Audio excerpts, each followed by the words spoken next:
Welcome my students. আমরা আজকে alternation of generation নিয়ে আলোচনা করব, যেটাকে মেটাজেনেসিসও বলা হয়, হেটেরোজেনেসিসও বলা হয়। এর আগে আমরা মায়োসিস দেখতে গিয়ে দেখেছি যে কিভাবে গ্যামেট তৈরির সময় এন হয়, আবার নতুন জীবটা তৈরির সময় দুটো এন মিশে 2n হয়, অথবা যেখানে এন দুটো মিশে 2n হচ্ছে সেখান থেকে আবার ভেঙে গিয়ে এন বডিটা ফিরে আসে। এবার এটাকে আমরা কিভাবে বলতে পারি? আমরা অল্টারনেশন অফ জেনারেশনকে এভাবে বলতে পারি, এটাই সবচেয়ে সহজ, সবচেয়ে সহজ এবং সবচেয়ে সাইন্টিফিক এই বক্তব্যটা, যে হ্যাপ্লয়েড ও ডিপ্লয়েড দশার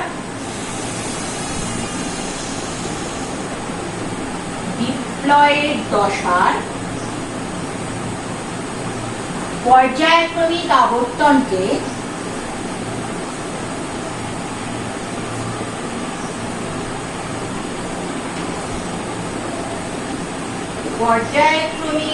আবর্তনকে অল্টারনেশন অফ জেনারেশন বলে।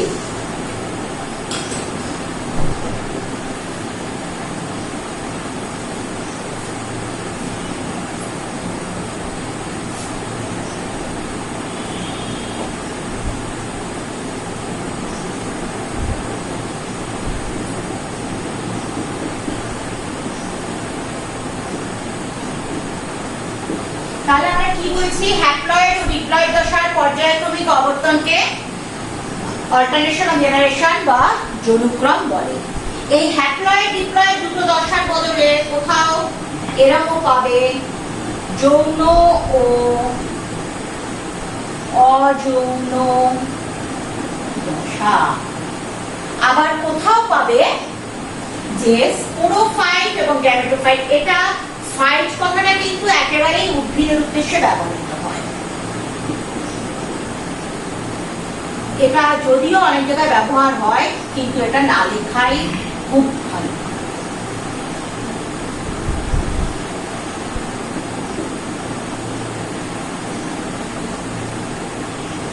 সবচেয়ে গ্রহণযোগ্য হ্যাপ্লয়েড এবং ডিপ্লয়েড দশা। এইবার অল্টারনেশন জেনারেশনে কতগুলো ভাগ আছে, তাই সেগুলো আমরা আলোচনা করব। প্রথমে আমরা যেটায় আসছি সেটা হচ্ছে হ্যাপ্লন্টিক। হ্যাপ্লন্টিক কি জিনিস? এইখানে এন দশাটা মূল শরীর,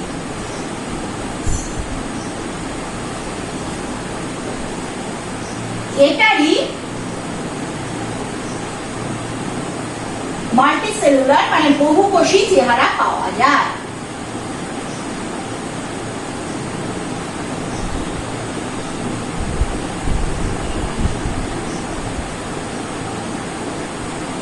এদের 2n দশাটা ভীষণ সরল, চট করে হয়ে চট করে চলে যায়। যেমন এটা তার আছে বিভিন্ন অ্যালগি আছে, আমি আগের দিন বলেছিলাম স্পাইরোগাইরা।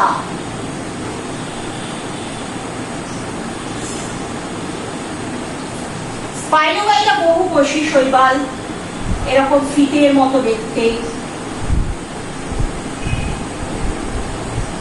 এদের কি হয়? এদের কনজুগেশন বলে একটা জিনিস হয়, হয়ে দেখা যায় এরকম দুটো সেল তারা মিশে একখানা করে দিয়েছে। এটা এন, এটা এইখান থেকে মিওসিস হয়, হয়ে এগেইন এন হয়ে বডি। এটা গেল আমার হ্যাপ্লন্টিক। এবার আমি তারপরেরটাতে আসবো।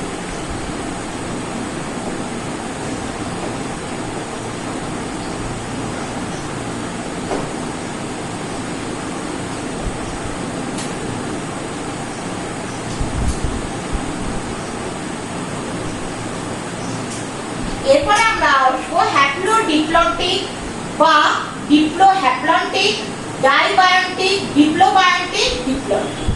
এই এতগুলো নামে, এই ডিপ্লন্টিক বলছি, ডিপ্লোবায়োন্টিক, এই এতগুলো নামে ও পাওয়া যায়। এখানে কি হচ্ছে, n এবং 2n দুটোই প্রমিনেন্ট।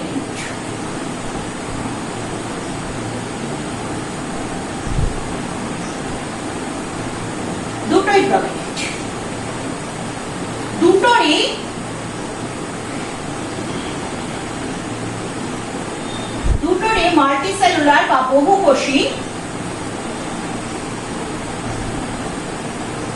চেহারা দেখা যায়।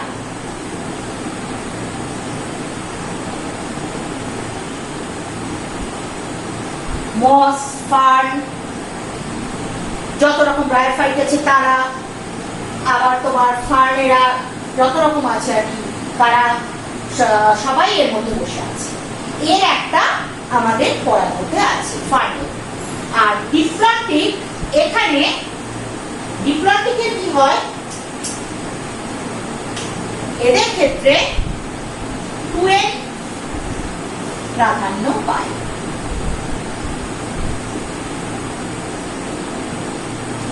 n শুধু 2n শুধু বহুকোষী চেহারা দেয়।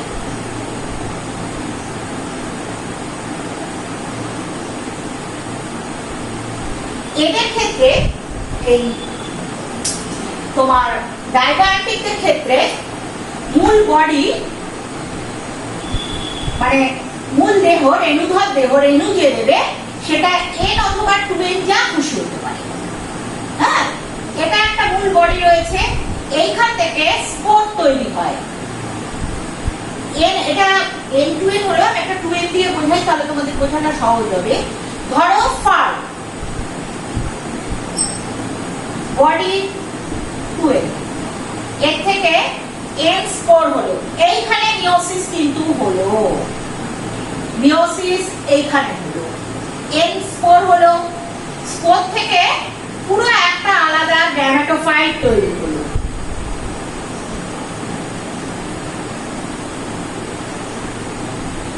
এও কিন্তু স্বাধীন অস্তিত্বযুক্ত হতেও পারে, আবার কখনো ওর উপর নির্ভরও করতে পারে।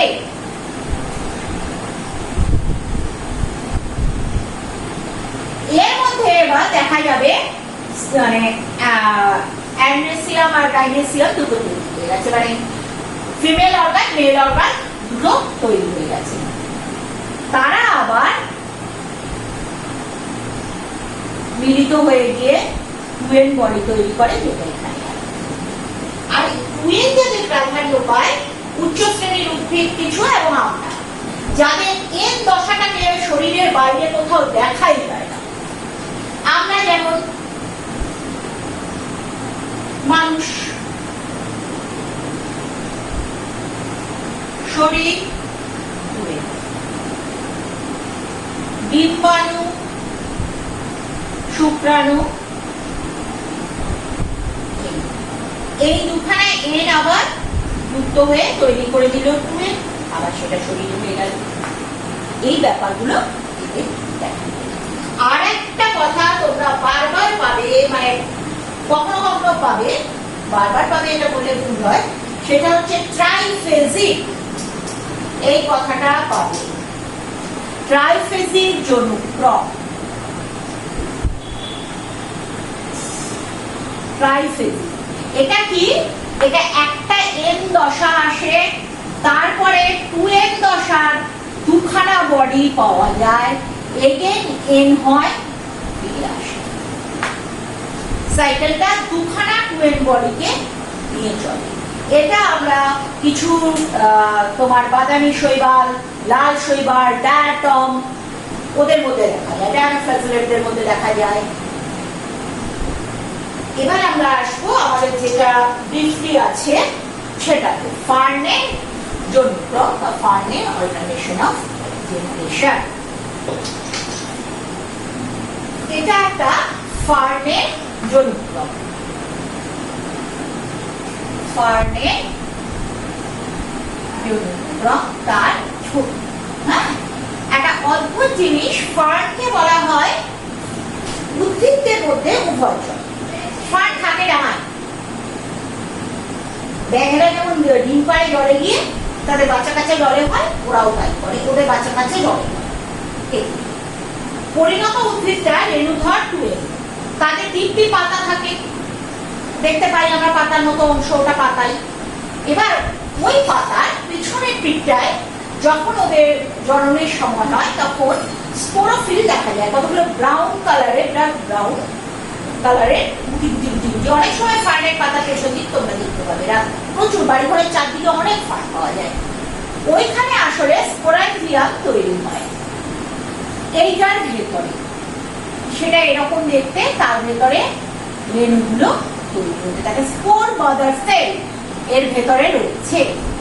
সেইখানে আমাদের মিওসিস হয়ে যায়। তাহলে এর মিওসিসটা কোথায় হলো? এইখানটায় হয়ে স্পোর তৈরি হলো। এই স্পোরগুলো জলে গিয়ে একটা নতুন বডি দিয়ে থাকে, যেটা গ্যামেটোফাইট, যেটা এন, সেটাকে বলা হচ্ছে প্রোথ্যালাস, ওই বডিটার নাম। তাহলে কি দেখা গেল? আমরা যেটা বলেছিলাম ডাইবায়োটিকদের ও স্পোরোফাইট টুয়েন বডি ও মাল্টিসেলুলার, তার আলাদা এক্সিস্টেন্স থাকে। আবার ওর তোমার এন বডি, এটা গ্যামেটোফাইট, সেও কিন্তু মাল্টিসেলুলার, তারও আলাদা এক্সিস্টেন্স। ও পুরো আলাদা একটা বডি হয়ে বেশ কিছুদিন বেঁচে থাকে। তাতে এদিকে একটা আর্কিগোনিয়াম হয়, আর আর্চিগোনিয়াম বা আর্কিগোনিয়াম যাই বলে অ্যান্থারিডিয়াম হয়। অ্যান্থারিডিয়ামে স্পার্ম তৈরি হয়, আর্চিগোনিয়ামে তৈরি হয় ওভাম। তারপর ওই স্পার্ম গুলো চলতে শুরু করে দিয়ে ওভাবে এর ভেতর দিয়ে গিয়ে ওভাবে ফার্টিলাইজ।